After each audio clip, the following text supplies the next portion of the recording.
Ferrari showed solid performance in the first free practice session for the Las Vegas Grand Prix. The two red F1 cars began by optimizing the middle sector. The goal was to check the baseline setup in the more technical parts of the American track. The target seems to have been achieved, as in the second sector of the Nevada track, the two reds showed their strength. With the medium tires, the mechanical grip of the SF24 cars was as expected, despite the track's grip not being optimal due to the resurfacing intended to make the reference surface smoother. Even with the Pirelli Soft tires, things went in the right direction. The extra grip provided by the soft tires made the Maranello team's car perform better. It is worth noting the warm-up strategy chosen by the historic Italian team with a double preparation lap. This move was necessary in order to ensure tire activation, particularly on the front axle, in line with the appropriate temperatures as they approach turn 1.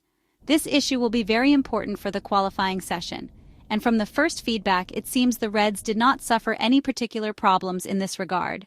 Also interesting was the high-fuel race simulation. During high-fuel runs to assess performance over the 300 kilometers, both Ferrari cars encountered heavy traffic.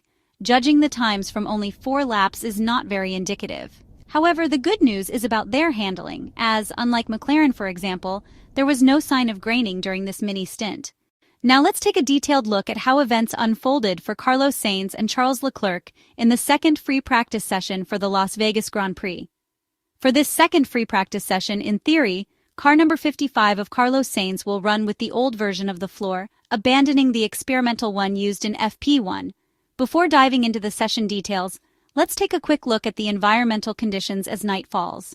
11.2 degrees Celsius air temperature, 13.5 degrees Celsius track temperature. Very low humidity at 24%, with wind blowing at 1.3 kilometers per h from the heavy southwest. With just a few minutes until the lights go out, we see the Ferrari drivers already in their cars checking the telemetry. For their first run on track, the two SF24 cars are equipped with a set of yellow-banded Pirelli tires. During the outlap, they focus particularly on the warm-up. The track is colder compared to the first session. Charles Leclerc lifts off for a slight mistake in the final sector, and Carlos Sainz also overshoots. Once again, track grip is very low. The Ferrari cars continue to push, trying to complete as many laps as possible to check the track's state and how the Italian car responds. It is immediately clear that the second sector remains the strong point of the red cars. Ferrari race engineers Riccardo Adami and Brian Bozzi now request a switch to Engine 1. It will be interesting to see how things go with more engine power. Carlos Sainz needs to improve the handling, as he has not yet been as effective as his Maranello teammate in this area. Charles Leclerc's attempt was not clean, and this time the mistake came in turn 12, where the Monegasque ran wide, losing time.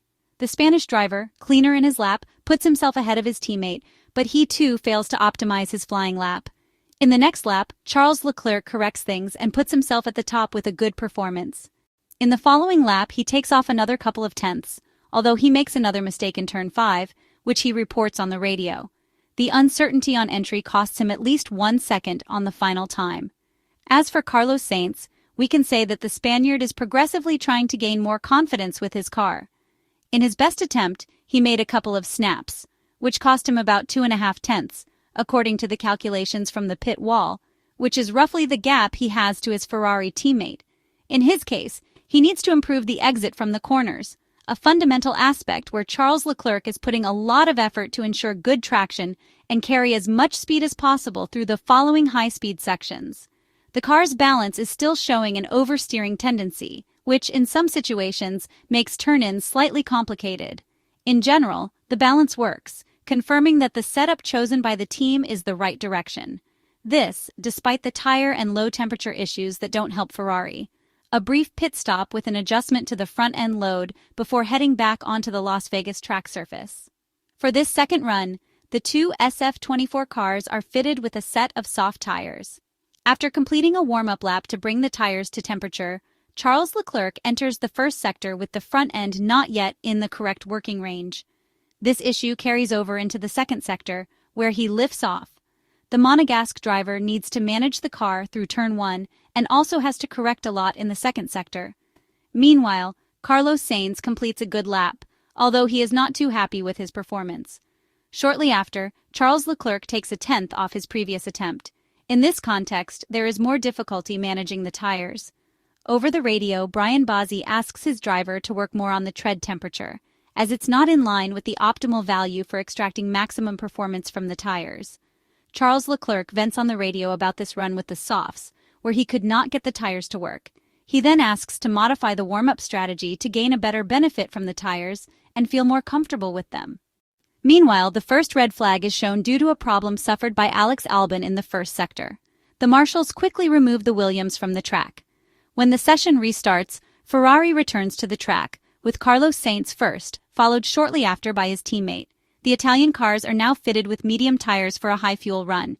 Even in the race simulation, the excess rotation continues to be an issue to manage, although when handled properly, it's not necessarily harmful. The high fuel test brings several suggestions to the drivers, useful for maintaining correct handling and managing the critical points. These mainly involve the center corner differential and the brake balance. In the early laps, Charles Leclerc's pace is very good. However, the simulation is spoiled by an error in the third sector on lap 5. Carlos Sainz started more cautiously, making a slow entry. In these cases, the strategy activation is diversified to later decide which one to use in the race. On lap 6, the Monegasque driver comments on understeer in turn 8, which then turns into oversteer in turn 9. Summarizing the second free practice session for the Las Vegas Grand Prix, the importance of the tires is once again highlighted. Activating the tires on the push lap is not easy, and we noticed a temperature mismatch between the two axles. This situation limits grip and, consequently, performance. Additionally, graining during the race simulation is another factor to keep an eye on for everyone, including Ferrari, which suffered from it during the later part of the high-fuel runs. The red car shows a lot of potential, but it needs to be extracted through fine-tuning and the warm-up strategy to compete at the front. It is also worth pointing out that Ferrari ran a new floor on Carlos Sainz's car in the first free practice session at the 6.2-kilometer Las Vegas Strip circuit in Nevada, but only as a wind tunnel correlation exercise, and it will not be used for the rest of the weekend. The appearance of a revised floor on the FIA's list of new aero parts for Las Vegas suggested that the Maranello team might been attempting to find a valuable performance boost for the final 3 races, but that is not the case. That's an area where Ferrari has worked hard to improve, a process that included hardware tweaks in the tunnel earlier in the year. The fact that the Italian side made the effort to design and construct the floor for use in a single session is a good indication of how valuable the information that it provided is deemed to be. By helping to hone the wind tunnel, the new floor will feed into the 2025 Ferrari development program. Given Ferrari is embroiled in a fight for the Constructors' Championship and lies just 36 points behind leader McLaren, going into a weekend on a track that's expected to suit it, given it's strong in terms of aerodynamic efficiency, slow corner performance and ride, it's clear this test was considered important given doing it compromised Sainz's FP1 session.